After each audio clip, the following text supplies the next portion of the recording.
Masana opambana ndi nthawi ya nkhani kuchokera kuno ku MBC ndipo muli ndine Mike Mlongoti koma poyamba nayi miti yake. Mtsogoleri wa dziko lino Profesa Arthur Peter Mutharika watsindika kuti chidwi chake chili pa ntchito yobwezeretsa chuma cha dziko lino.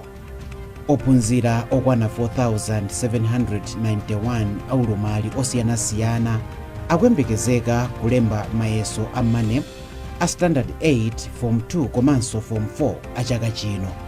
Ndipo mu nkhani za masewero, ligi ya FDH Bank Premiership imakaye kwa sabata ziwiri pamene timu ya Flames ikhale ndi masewero komanso kupereka mpata kuti chikho cha Airtel Top 8 chikhazikitsidwe.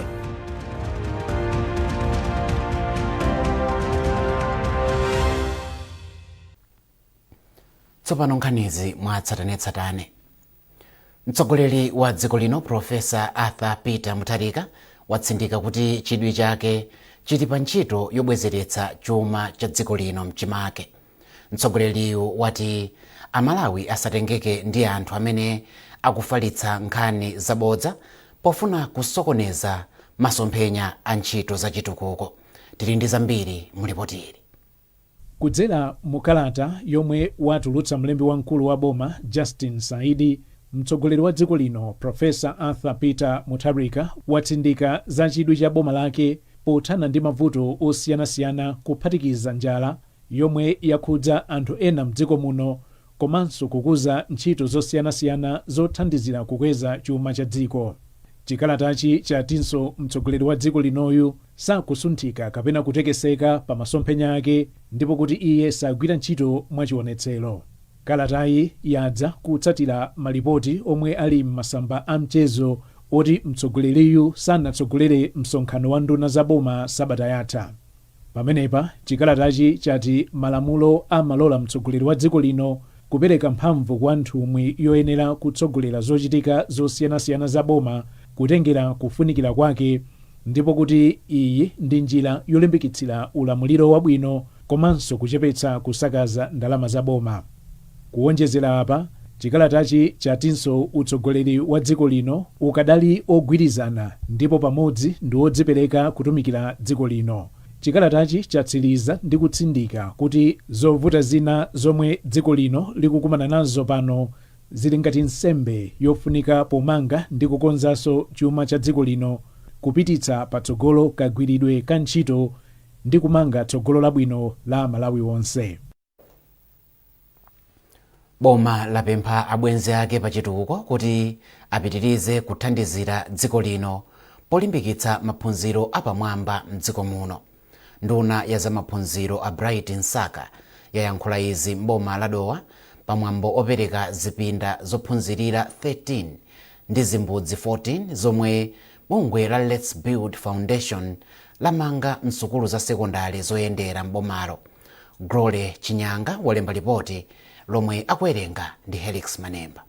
Polankhula pa sukulu ya Simbi m'boma la Dowa, Amsaka anati kukhazikitsa kwa maphunziro aulere a sekondari kwachititsa ana ambiri kubwerera ku sukulu, zomwe zikuchititsa kuti chiwerengero chikhale chokwera choncho pakufunika zipinda zophunzirira zochuluka. Iwo anafotokoza kuti kumanga kwa zipinda zatsopano zophunzirirazi ndi bungwe la Let's Build Foundation zikugwirizana ndi masomphenya aboma ofuna kulimbikitsa maphunziro mdziko muno. Iwo anatsindikiza kuti boma liyesetsa kuti sukulu zonse za sekondari mdziko muno zikhale ndi malo ophunzirira abwino kuphatikizapo malaboratory chifukwa izi zimathandizira kuti ana achite bwino pa maphunziro awo.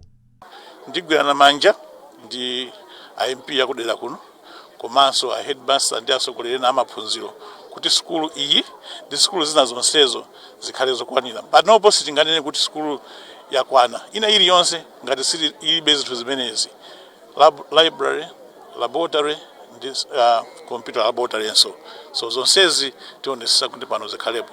Ndipo mkulu wa bungwe la Let's Build Foundation muno Malawi a Ruth Kawale anati atachita kafukufuku wawo anaonetsa kuti boma la Dowa ndi limodzi mwa maboma omwe amasowa thandizo la zipinda zophunzirira zoyenerera.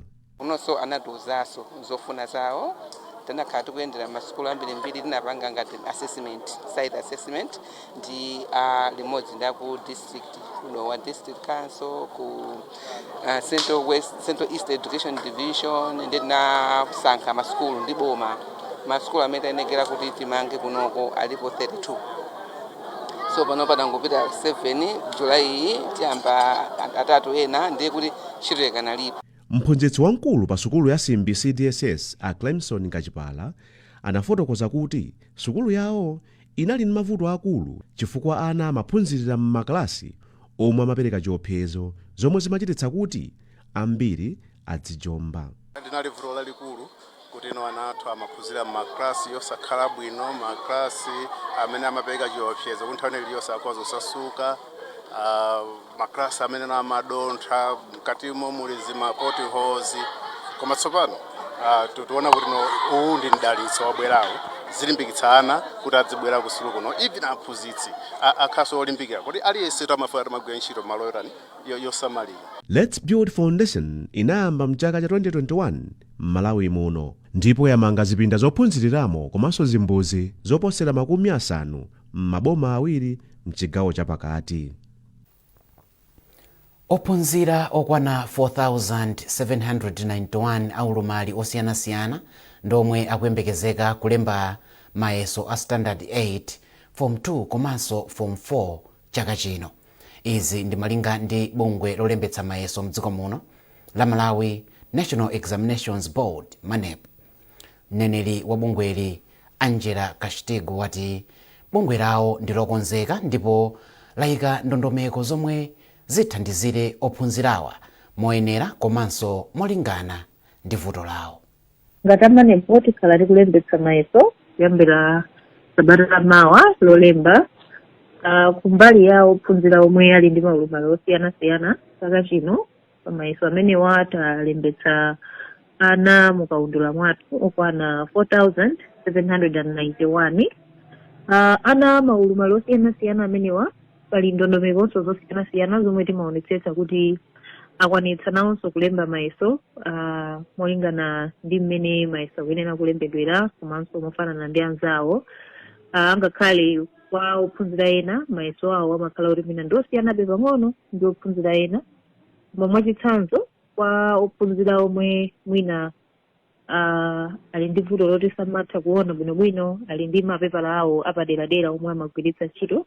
Mapepala amenewa amatchedwa kuti Braille, komanso mwina ophunzira omwe satha kuona kwambiri amenewa timapatsa mapepala oti amakhala ndi zilembo zikuluzikulu.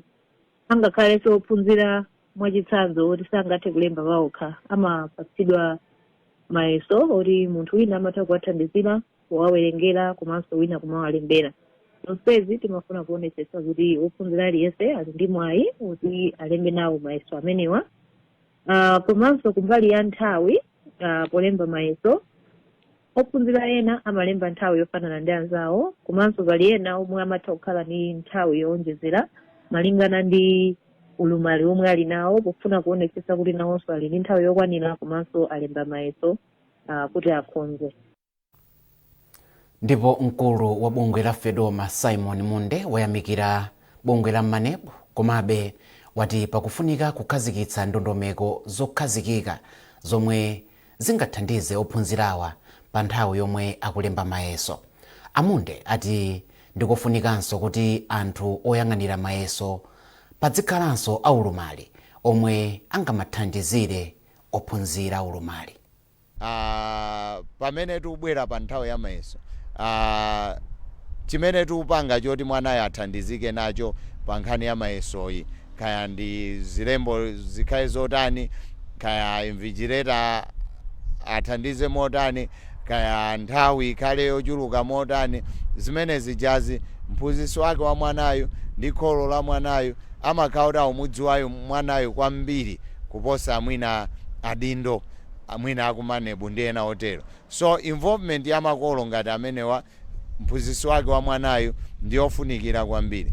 Kuonjezeranso pamene popo mwina mphamvu ziperekedwe kwambiri kuma district, kumapeya ndi ena otero kuti athandizire iwo aja apasidwe mphamvu kwambiri kuti azithandizira kuti mwanayo ana athu mdera limeneli afunika thandizo lotani pamene auzalemba mayeso kuti pasakhale zomupingapinga za ochita kafukufuku wa zaumoyo awapempha kuti adzipanga kafukufuku yemwe angathandizire kutukula ntchito zaumoyo mdziko muno. Mmodzi mwa akatswiri a zaumoyo pa sukulu ya ukachenjede ya Liverpool ya ku United Kingdom UK, Alinda Mpando, anena izi pa tsiku loona za kafukufuku wa anamwino wa pa sukulu ya ukachenjede ya Kuhes mu mzinda wa Lilongwe.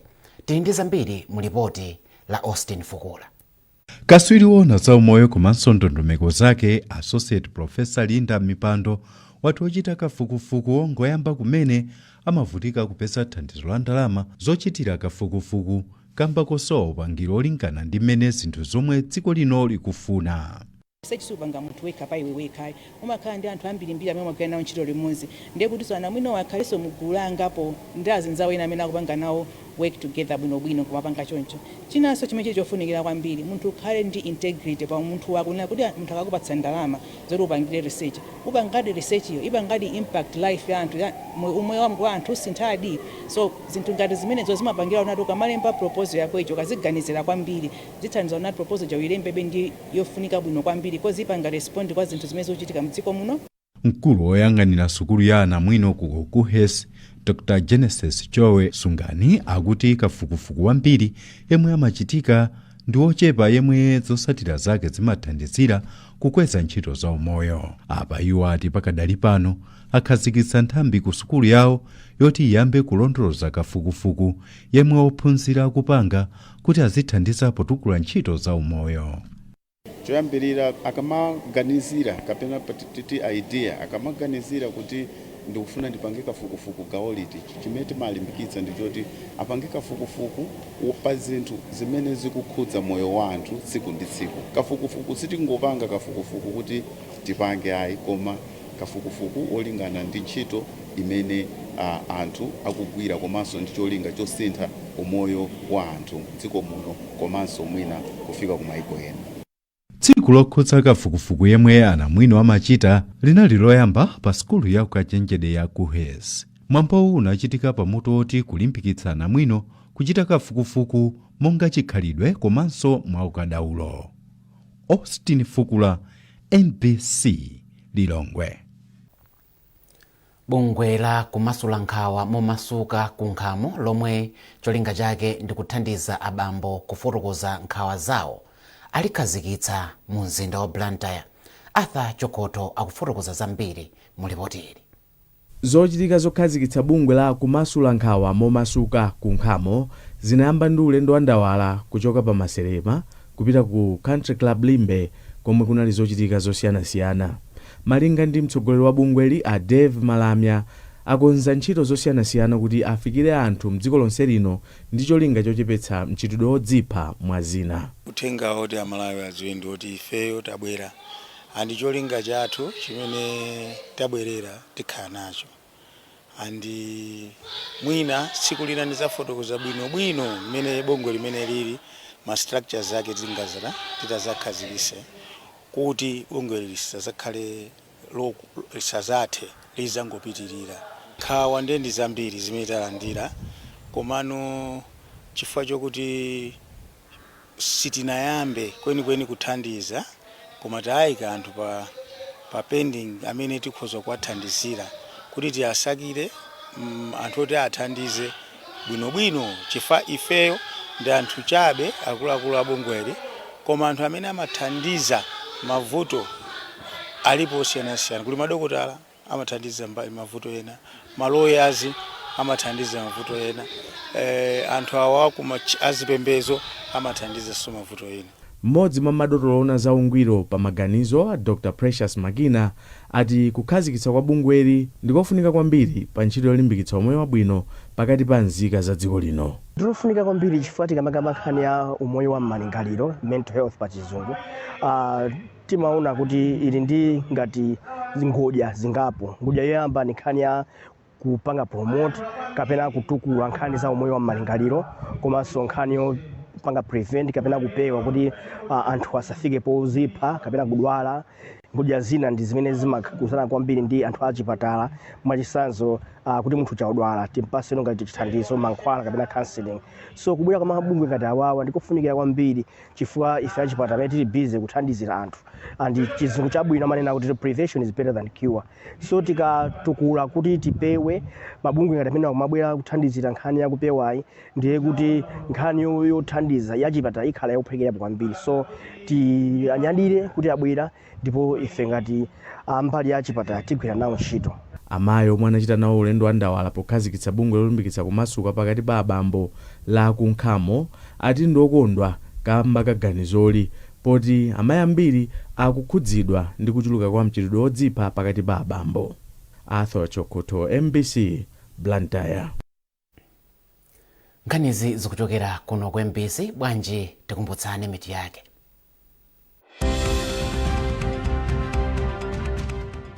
Mtsogoleri wa dziko lino Profesa Arthur Peter Mutharika watsindika kuti chidwi chake chili pa ntchito yobwezeretsa chuma cha dziko lino. Ophunzira okwana 4,791 aulumali osiyanasiyana akuyembekezeka kulemba mayeso a MANEP a Standard 8, Form 2 komanso Form 4 a chaka chino.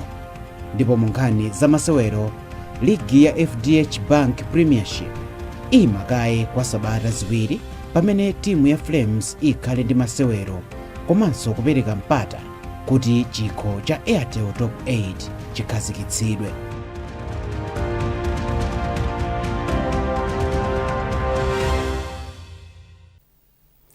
Takulandiraninso tipitirize ndi nkhani yokuti bungwe la Gender Justice Unit GJU lasayinirana mgwirizano wa zaka zitatu ndi mabungwe a Nice Trust, Women Judges Association of Malawi WOJAM, Police FM, Legal Aid Bureau komanso bungwe la Trust Psychosocial Support. Mgwirizanowu cholinga chake ndi kulimbikitsa chilungamo kwa amayi omwe achitiridwa nkhanza maboma 11 a mdziko muno. Poyankhula pomwe amasayinirana mgwirizanowu ku Lilongwe, mmodzi mwa akuluakulu ku bungwe la Gender Justice Unit Alinda Jere wati mgwirizanowu uthandiza amayi omwe akukhala m'madera ovuta kufikirako kuti adzitha kupereka malipoti okhudza nkhanza pogwiritsa ntchito njira zamakono komanso kuimba foni mwaulere ku nambala ya 4285. Ajere akufotokoza. Nkhani za chilungamo, nkhani za justice zithe kufikira azimayi amene ali kumadera kumene mwina kulibe makhoti kapenanso mwina makhoti waliko kupamene mwina kulibe anthu amakhoti amabwalo amene amatha kuthandiza azimayi amene kuti afikiridwe kuti adziwe kuti kodi malamulo amati chani, ndipo akadziwa kuti malamulo amati chani pa nkhani za nkhanza zimene azimayi amachitiridwa kapena mwina afuna chithandizo cha ana amene mwina iwo asiyidwa kapena afuna chithandizo kuti achitidwa nkhanza zosiyanasiyana, akafikiridwa akadziwa kuti malamulo amati chani, adziwe kuti kodi ndingakapeze chithandizo kuti, akadziwa kuti akapeza chithandizo kuti kodi ku bwalo limene ndikupita kumafunika chani kuti ndikonzekere, akakonzekera tima agwiranso dzanja. Ndipo mkulu wa bungwe la majaji achizimayi mdziko muno la Women Judges Association of Malawi WOJAM, Justice Fiona Mwale wati bungwe lawo kudzera mu mgwirizanowu ndilodzipereka kuti makhoti oyendayenda afike m'madera ndi cholinga choti anthu omwe achitiridwa nkhanza alandire chilungamo. Mgwirizano umenewu chinthu chachikulu chimodzi chimene chimapangidwa lero ndi kudziwitsa anthu za empower line imene a Gender Justice Unit ndi mapartners awo apanga. Ndiye line imene iyi kumathandiza kuti anthu aziziwa maufulu awo kuti atha kupita ku court.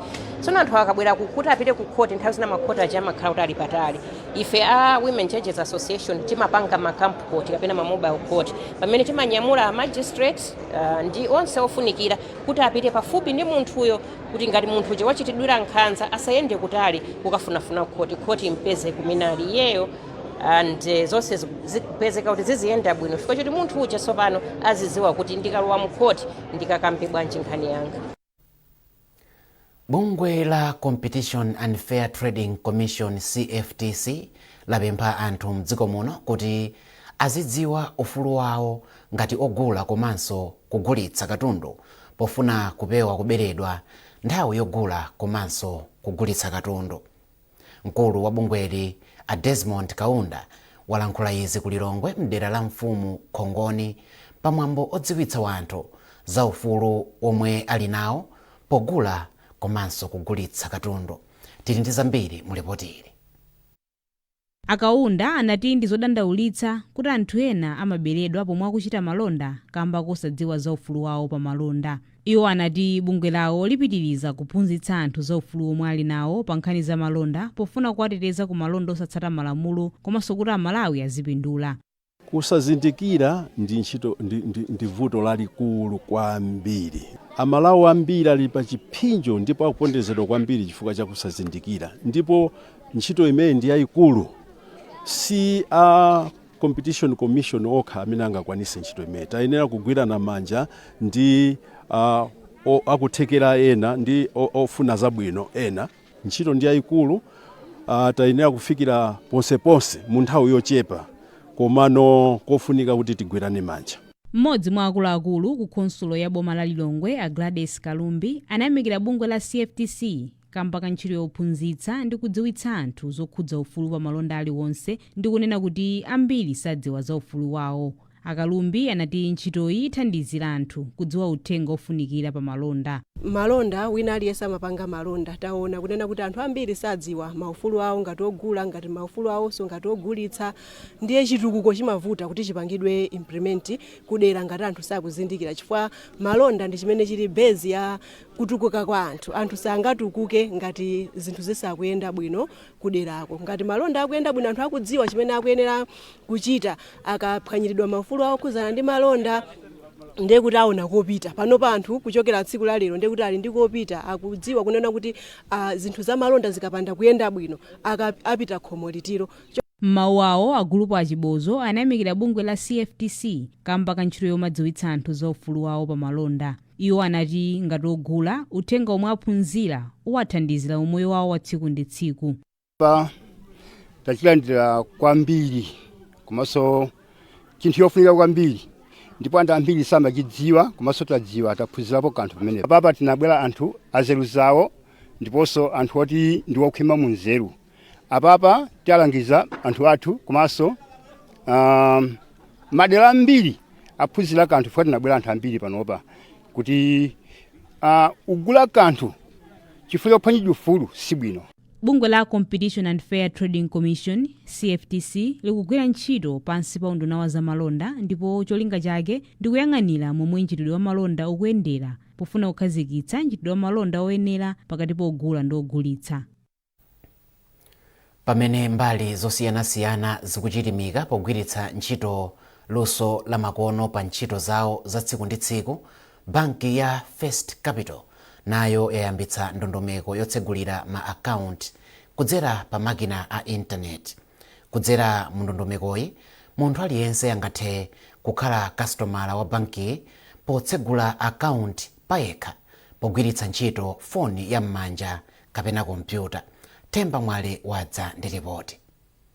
Poyankhula pamwambo okhazikitsa ntchitoyi, mkulu woyang'anira zamalonda ku banki ya FCB Tiyamike Tizifa anati iwo achita izi kamba kuti kachitidwe ka zinthu pa dziko lino kakusintha kutsatira kupita patsogolo kwa luso la makono komanso anthu ambiri akuyenda kwambiri ndi kuchita zinthu mosunga nthawi.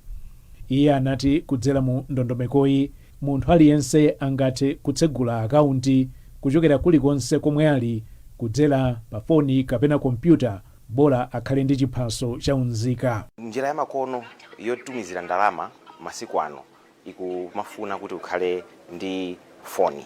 Ndiye ife tinachoona kuti ndichofunikira kuti njira yathu yotsegulira ma account izithaso kutheka pa foni. Ndondomeko imeneyi ndi yokhayo m'Malawi yomwe ungathe kutsegula account wekha ndikulandira account number pompo komanso ndikuyamba kugwiritsa ntchito ndalama pompo kwa account kwako. Njira imeneyi ndiyotetezeka kwambiri. Ife monga mumadziwa timayang'aniridwa ndi Reserve Bank, iwo onso akudziwa za ndondomeko imeneyi komanso chapamwamba ndiona kuti njira imeneyi ngakhale komwe uli palibe china chilichonse chomwe cholakwika cha umbanda ena ake angathe kupanga mwachipongwe. Kubwera kwa ndondomeko yotsegula akaunti kudzera pa makina a intaneti kukuonetsera poyera kuti mbali zosiyanasiyana zayamba kuvomereza kugwiritsa ntchito luso la makono mu zochitika zawo. Pambali pa kulimbikitsa luso la makono mdziko muno, ndondomekoyi ikuthandiziranso kupititsa patsogolo ufulu wa anthu kutengapo gawo pa nkhani za chuma, kamba kuti zotchinga monga mitunda italiitali singakhalenso chipsinjo kwa ofuna kupeza thandizo la banki. Themba Mwale, MBC, Blantyre. Ndipo mu nkhani za masewero, ligi ya FDH Bank Premiership imakaye kwa sabata ziwiri pamene timu ya Flames ikhale ndi masewero komanso kupereka mpata kuti chikho cha Airtel Top 8 chikhazikitsidwe. Norbert Jameson wadza ndi zambiri. Kumathero a sabata ino, timu ya dziko lino ya mpira wa miyendo ya Flames isewera ndi Ethiopia m'masewero awiri opimana mphamvu omwe achitikire mu mzinda wa Addis Ababa. Masewerowa ni mbali imodzi ya zokonzekera za timu ya Flames pamene itengenawo mbali m'masewero odzigulira malo ku mpikisano wa mayiko amuno mu Africa wa AFCON omwe ayambe mwezi wa Septemba chaka chino. Kumathero a sabata ya mawa pa 13 June kudzakhala masewero awiri okhazikitsa chikho cha Airtel Top 8 ndipo adzachitika pa bwalo la bingu mu mzinda wa Lilongwe. Ligi ya FDH Bank Premiership idzapitirira kuyambira pa 20 June. Pamene ligi ikupita kupumulira, timu ya Mighty Wanderers yomwe ikusunga chikhochi ndi yomwe ikutsogola potengera zigoli poti ikufanana ma point 13 ndi matimu a Silver Strikers ndi Blue Eagles. Osewera kutsogolo wa timu ya Wanderers, Lamek Miti, ndi amene akutsogola ndi zigoli mu ligi atamwetsa zigoli zisanu. Matimu onse a mu ligi asewera masewero asanu ndi amodzi 6, ndipo FCB Nyasa Big Bullets ndi yokhayo yomwe sinagonje, pamene Craig Sporting ndi yokhayo yomwe sinapambane. Norbert Jameson, MBC Sport. Pomaliza nkhanizi nayinso mitu yake. Mtsogoleri wa dziko lino Profesa Arthur Peter Mutharika watsindika kuti chidwi chake chili pa ntchito yobwezeretsa chuma cha dziko lino. Ophunzira okwana 4,791 aulumali osiyanasiyana akuyembekezeka kulemba mayeso a MANEP a Standard 8, Form 2 komanso Form 4 a chaka chino. Ndipo mu nkhani za masewero, ligi ya FDH Bank Premiership imakaye kwa sabata ziwiri pamene timu ya Flames ikhale ndi masewero komanso kupereka mpata kuti chikho cha Airtel Top 8 chikhazikitsidwe.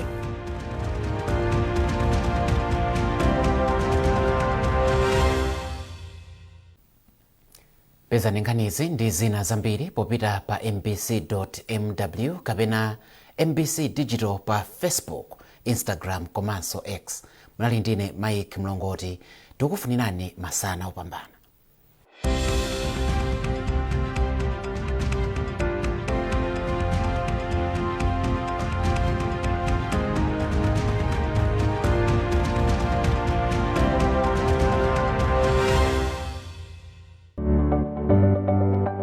Sabata ino mu program ya Woman Talk.